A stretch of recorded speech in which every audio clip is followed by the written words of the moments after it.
warahmatullahi wabarakatuh. Perkenalkan, nama saya Excellent Nurajatama dengan NIM 300240134. Di sini saya akan mempresentasikan tentang apa yang menentukan pengeluaran investasi.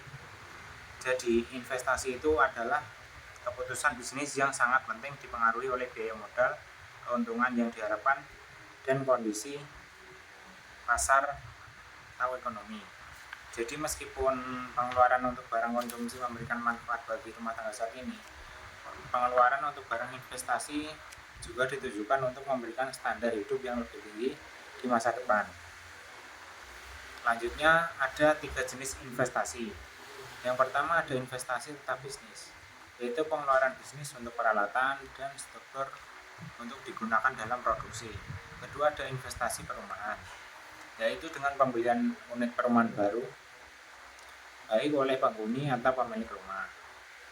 Ketiga ada investasi persediaan, yaitu nilai perubahan persediaan barang jadi, bahan, dan perlengkapan dan pekerjaan yang sedang berjalan.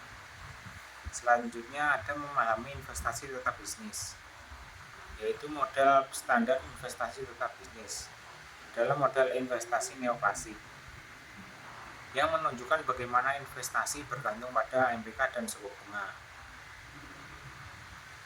Jadi bila suku bunga rendah, maka investasi akan tinggi atau investor akan berinvestasi sangat berminat karena suku bunga yang rendah. Selanjutnya ada aturan pajak yang mempengaruhi perusahaan. Ada 2 jenis perusahaan, yaitu satu untuk menyederhanakan asumsi asumsikan 2 jenis perusahaan. Yang satu ada perusahaan produksi, menyewa model yang mereka gunakan untuk memproduksi barang dan jasa. Kedua ada perusahaan penyewaan memiliki modal, yang menyewakan ke perusahaan produksi. Jadi investasi adalah pengeluaran perusahaan menyewakan untuk barang modal baru. Dalam konsep ini, di sini ada pasar sewa modal, yaitu perusahaan memproduksi harus memutuskan beberapa banyak modal yang akan disewa. Perusahaan yang kompetitif menyewakan modal sampai di titik mana, MPK, R atau P. Sudah digambarkan. Selanjutnya ada faktor-faktor yang mempengaruhi harga sewa. Untuk fungsi produksi kop 12 ini YAKL, MPK, dan karenanya keseimbangan R atau P adalah R P sama dengan MPK ALA. Jadi keseimbangan R atau P akan meningkat jika YK misalnya gempa bumi atau perang, YL misalnya pertumbuhan populasi atau migrasi, YA perbaikan teknologi atau deregulasi.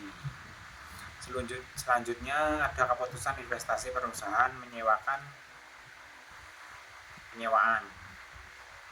Perusahaan menyewakan berinvestasi dalam model baru apabila manfaat yang diperoleh melebihi biayanya. Manfaat per unit modal R atau P. Pendapatan yang diperoleh perusahaan menyewaan dari menyewakan unit modal perusahaan produksi. Biaya modal. Komponen biaya modal ada biaya bunga, IX, PK di mana PK harga sama dengan harga. Nominal modal biaya penyusun Y X PK di mana Y sama dengan tingkat penyusutan.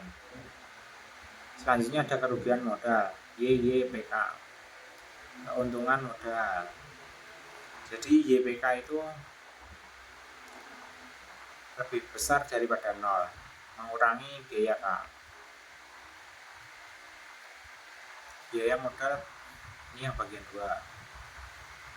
Sudah digambarkan di sini, bisa dipahami.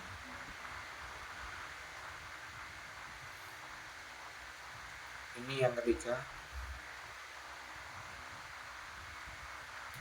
biaya modal real bergantung secara positif pada harga modal relatif, suku bunga real, dan tingkat depresiasi. Selanjutnya ada tingkat keuntungan perusahaan penyewaan. Investasi bersih suatu perusahaan bergantung pada keuntungannya. Jadi ini rumusnya, tingkat keuntungan. Jadi jika tingkat keuntungannya lebih besar daripada 0, maka peningkatan K menguntungkan.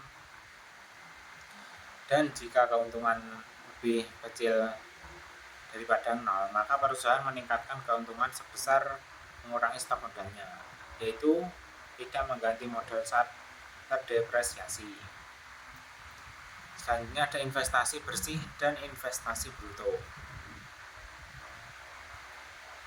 Jadi di mana IN adalah fungsi yang menunjukkan bagaimana investasi bersih merespon insentif untuk berinvestasi. Selanjutnya fungsi investasi, ini bagian 1. Peningkatan R meningkatkan biaya modal, mengurangi tingkat keuntungan, dan mengurangi investasi. Jadi R ini. Fungsi investasi bagian 2, yaitu peningkatan MPK atau penurunan P atau P. Jadi meningkatkan tingkat keuntungan, meningkatkan pada tingkat bunga tertentu, dan menggeser kurva ke kanan. Jadi ini tergeser ke kanan, menggeser. Selanjutnya ada pajak dan investasi. 2 kebijakan pajak paling penting yang dipengaruhi investasi, yaitu ada pajak penghasilan badan dan kredit pajak investasi. Pajak penghasilan badan, pajak atas keuntungan. Dampak terhadap investasi bergantung pada definisi keuntungan, yaitu bisa dijelaskan dalam definisi kami, harga sewa dikurangi biaya modal. Jadi biaya penyusutan diukur menggunakan harga modal saat ini, dan pajak penghasilan perusahaan tidak akan mempengaruhi investasi tersebut. Namun definisi hukum menggunakan harga historis modal, dan jika PK meningkat seiring waktu, maka definisi hukumnya meremehkan biaya sebenarnya dan melebih-lebihkan keuntungannya, sehingga perusahaan bisa dikenakan pajak bahkan jika kondisi ekonomi sebenarnya keuntungannya 0. Jadi pajak penghasilan perusahaan menghambat investasi. Jadi bila pajak itu tinggi, maka akan menurunnya tingkat investasi. Karena kan kita juga tidak mau berinvestasi dengan dikurangi pajak-pajak yang besar, kan juga merugikan kita sendiri. Selanjutnya ada kredit pajak investasi atau ITC singkatannya ya. Jadi mengurangi pajak perusahaan dengan jumlah tertentu untuk setiap dolar yang dibelanjakan untuk modal. Oleh karena itu ITC secara efektif mengurangi PK yang meningkatkan tingkat keuntungan dan insentif untuk berinvestasi. Ini ada Q sama dengan nilai pasar modal terpasang dan bagi biaya penggantian modal terpasang. Bilangnya nilai pasar saham dari persediaan modal suatu perekonomian, menyebut biaya aktual untuk mengganti barang modal yang dibeli saat saham diterbitkan. Jadi hubungan antara teori Q dan teori neoklasik, yaitu nilai pasar saham modal bergantung pada keuntungan modal saat ini dan yang diharapkan di masa depan. Jika MPK biaya modal, maka tingkat keuntungan tinggi yang mendorong naik nilai pasar saham perusahaan yang menyiratkan nilai Q tinggi. Dan jika MPK lebih kecil daripada biaya modal, maka perusahaan mengalami kerugian sehingga nilai pasar sahamnya turun, sehingga Q benda. Selanjutnya ada pasar saham dan PDB. Ini bagian 1. Jadi alasannya hubungan antara pasar saham dan PDB itu apa? Di sini dijelaskan, jadi gelombang satu ada gelombang pesimisme tentang profitabilitas modal di masa depan akan menyebabkan harga saham turun. Selanjutnya ada menyebabkan Q Topin jatuh. Ketiga ada menggeser fungsi investasi ke bawah dan menyebabkan guncangan permintaan agregat yang negatif. Jadi alasan adanya hubungan antara pasar saham dan PDB. Kedua ada penurunan harga saham akan mengurangi kekayaan rumah tangga. Kedua ada menggeser fungsi konsumsi ke bawah menyebabkan guncangan permintaan agregat negatif. Dan ini bagian 3, penurunan harga saham mungkin mencerminkan berita buruk yang tentang kemajuan teknologi dan pertumbuhan ekonomi untuk jangka panjang.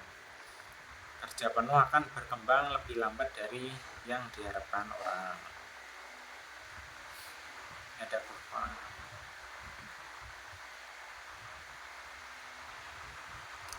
Mungkin sekian presentasi dari saya. Jika ada salah kata atau ada yang kurang, tolong maklumi. Sekian, wassalamualaikum warahmatullahi wabarakatuh.